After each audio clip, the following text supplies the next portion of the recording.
Hey guys, this has officially begun with Guardians of the Galaxy Volume 2, the latest film in the Marvel Cinematic Universe, the third film in Phase 3, and the sequel to Surprise 7 2014, and so I'm going to let you know what I thought of it, and also after the cuts, talk about the other coming attractions.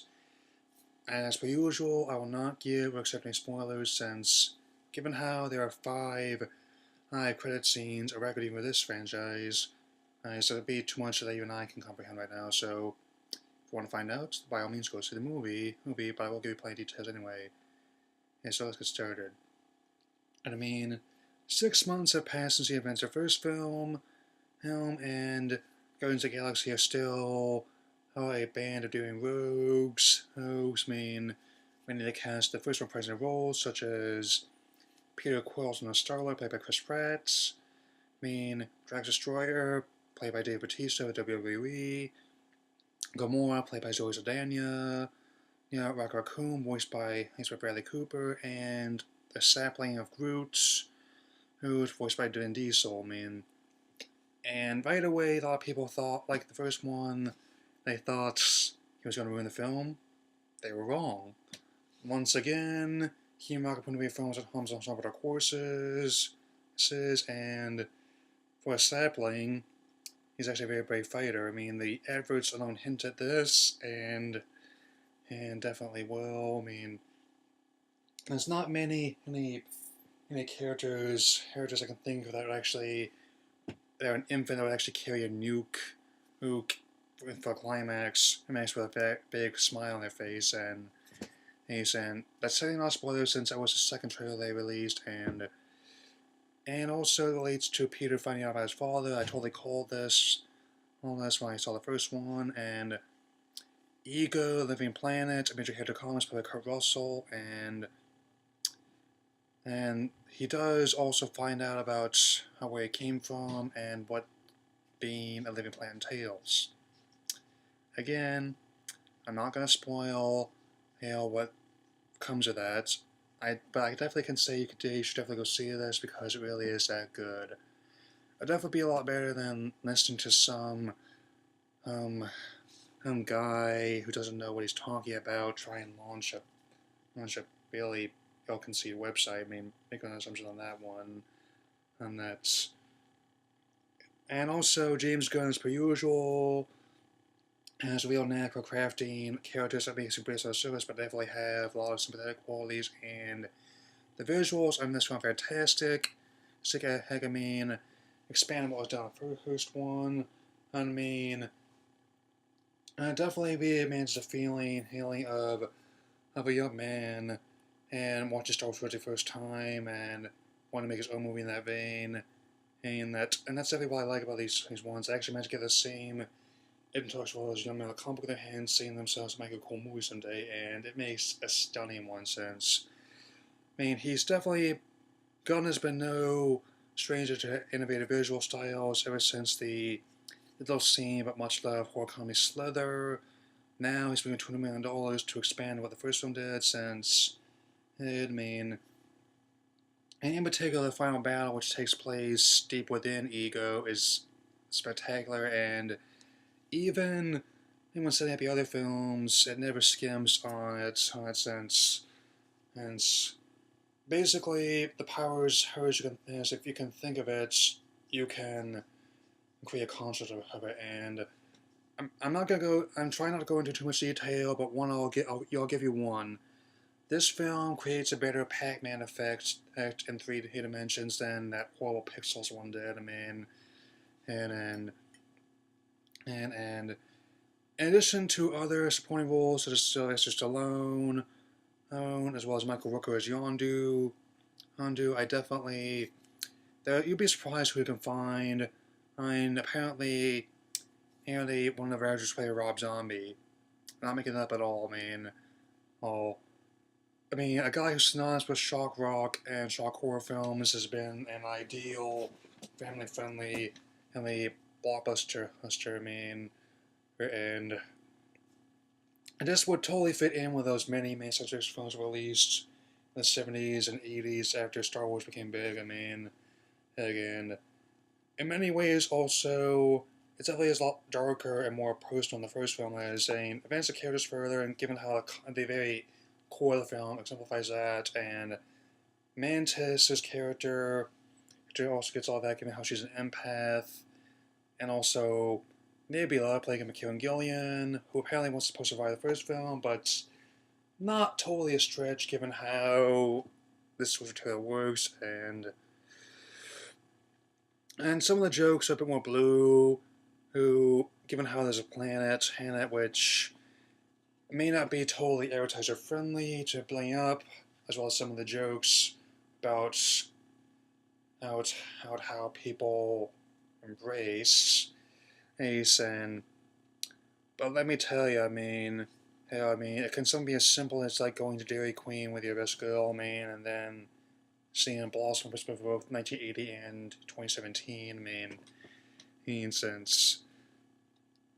And I definitely think it was an ideal follow-up, since also confirmed it's going to be vital plot in the Infinity War next year, and also Gunn expressed interest in doing Volume 3 in the near future. I'm totally on board for that, since I'd definitely be willing to see this film again fairly soon, since all the competition kind of stuff I'm going to be mentioning in my trailer talk is going to be Gunny vs. Second, basically, since, to be totally really in short, it was bonkers, it was crazy, it was often darker places, and sometimes vulgar as well, but I loved every moment of it. And regardless whether or not you have any prior interest, it does require some knowledge of the other entries in the series, especially the first film, but I definitely recommend going see it because it really is that spectacular. So, I definitely can say, and also, it may not, even though some people may not have found it be the same impression as the first one was it definitely managed to take what the first film set up and expanded on it. In a sense, 82% Rotten Tomatoes rating certified fresh, and only one or two people I talked to were dissatisfied with it, and I can definitely recommend you can go see it inside yourself, but I loved it. Every one of its 2 hours 17 minutes, so I give this a strong 4 out of 4. This definitely shows you how much Phase 3 has been breaking the mold, even after 9 years since the first Iron Man, so gonna have a cut, and I'll definitely talk about coming attractions as well, Okay, gonna try and go in the order I saw the trailers in, as well as tell you what I might think about the films that are coming out soon. Pirates of the Caribbean: Dead Man Tell Tales. Hills looks like a lot of fun. I'm still trying to get back on track, but I'm gonna try and do the other films this month, so I'll get ready for that. And given how it looks closer in tone to Curse of Black Pearl, I don't hate the sequels by any chance of the imagination. There's been a lot of different opinions on them. They have made their money back at least, and I also gonna try and not to worry too much about the whole unpleasantness that Johnny Depp has with his ex-wife last year either. Since because that doesn't concern me. In this channel. I don't try and start drawing whenever I can. Whenever I try and get involved in the belly, but that's not important right now. Karen the Dungeon Store, don't get me started on that one. I like Charlie Hunnam and Guy Ritchie, but this is just... King Arthur is a great story. It's a world that inspired countless myths throughout history, and yet they're trying to turn it to 300 for some reason, and I don't think it's going to work. Since it's... come on, bitch, you're not making Lost Two Smoking Barrels. Hells, you're making the Arthurian legend, and even though I kind of like the Sherlock Holmes films, he's had a hand in with Robert Downey Jr. and Jude Law. To make a third one of those soon, I think I'm just going to skip this one. I recommend others do the same, since... And also, boggles mind how even though they have $100 million to spend on film, the action and the effects are terrible.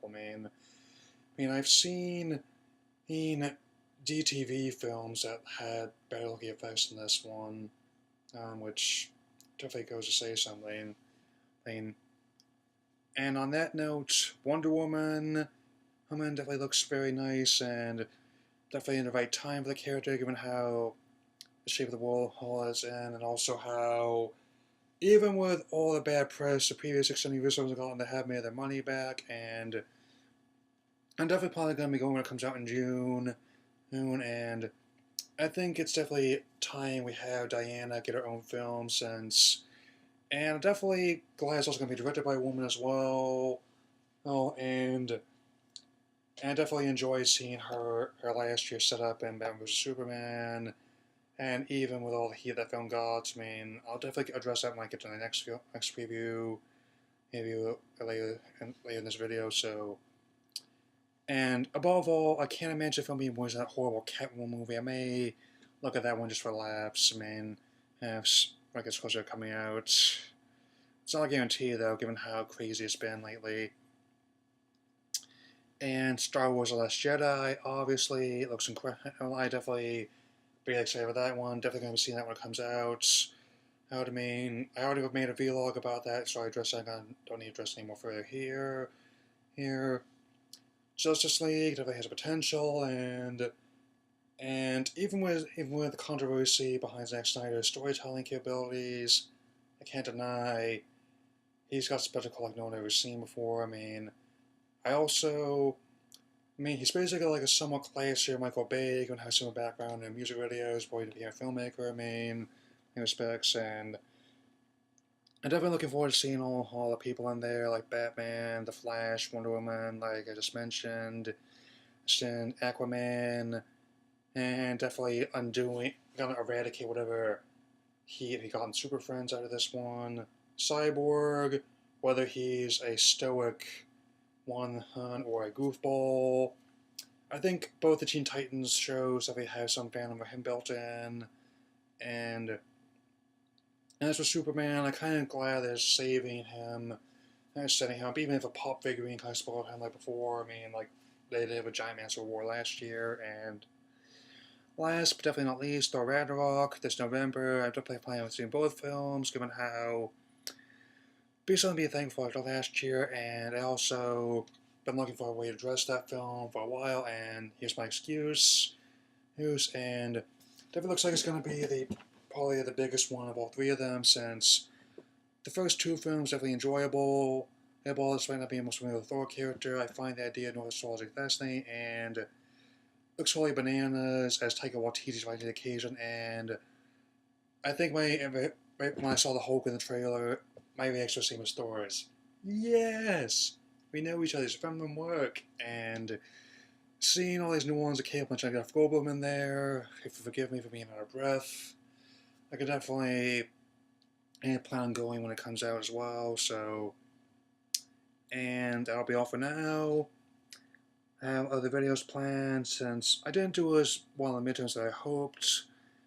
But and also it's always still an idea. I'm still working to get my other computer fixed, possibly replaced, depending on what happens to it. And I'm probably going to be doing the 4 Pirates films, so I'll go see that one. Also, Alien Covenant's coming out in a couple of weeks. So I have to see what I think of that. And I shall talk to you all later. If you ever get worried about me, just remember, we are Groot.